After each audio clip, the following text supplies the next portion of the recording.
हुकूमत का सियासी 40वां हो गया है। ये इद्दत के दिन पूरे नहीं करेंगे। मुल्क इलेक्शन की तरफ जा रहा है। बातचीत सबकी सब लोगों के साथ हो रही है। बातचीत का नतीजा क्या निकलेगा, फैसला इस हफ्ते हो जाएगा। शायद इलेक्शन का मामला 31 मई से पहले तय हो जाए। शेख रशीद की बोलियों से गुफ्तगू फवाद चौधरी ने भी आड़े हाथों लिया। कहा कि अब सिर्फ रस्मी कार्रवाइयां बाकी हैं। हुकूमत तो मुकम्मल खत्म हो चुकी है, मामलात इनके हाथ से निकल चुके हैं। शहबाज गिल ने कहा कि इमरान खान पेशावर जा चुके हैं। हिकमत अमली समझ में आनी चाहिए। इमरान खान अब किसी से बात नहीं करना चाहते, वो सिर्फ फौरी इलेक्शन चाहते हैं। मुद्दत की बात करते हैं, ये इद्दत के दिन भी पूरे नहीं करेंगे। इनकी सियासी इद्दत जो है ना 40वां हो गया, कल परसों या आज इलेक्शन की तरफ मुल्क जा रहा है।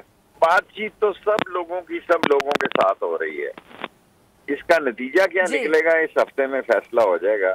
शायद मामला जो हैं इलेक्शन के 31 से पहले तय हो जाए। हुकूमत तो अमली तौर के ऊपर खत्म हो गई है, वफाक में भी और यहाँ पे पंजाब।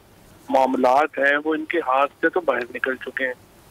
अभी जो प्रॉब्लम है वो ये है कि इनका जो कॉन्स्टिट्यूशनल कंक्लूजन होना चाहिए, यानी जो आईनी इख्तिताम होना चाहिए, अब तो सिर्फ वो मैकेनिज्म तय होना बाकी है। तो आज आपको इस बात का तो अंदाजा हो गया होगा हिकमत अमली का कि इमरान खान साहब जो हैं वो इस्लामाबाद की बजाय पेशावर आए हैं, तो इससे बड़ा वाज़ेह पैगाम चला गया होगा कि हमारी हिकमत अमली क्या है। अवाम बिल्कुल तैयार है अब इनको इनके बिस्तरे समेत यहाँ से बाहर निकालने के लिए। बड़ी सादा सी बात है इमरान खान साहब की तरफ से कि इलेक्शन कॉल हो, अवाम फैसला करे।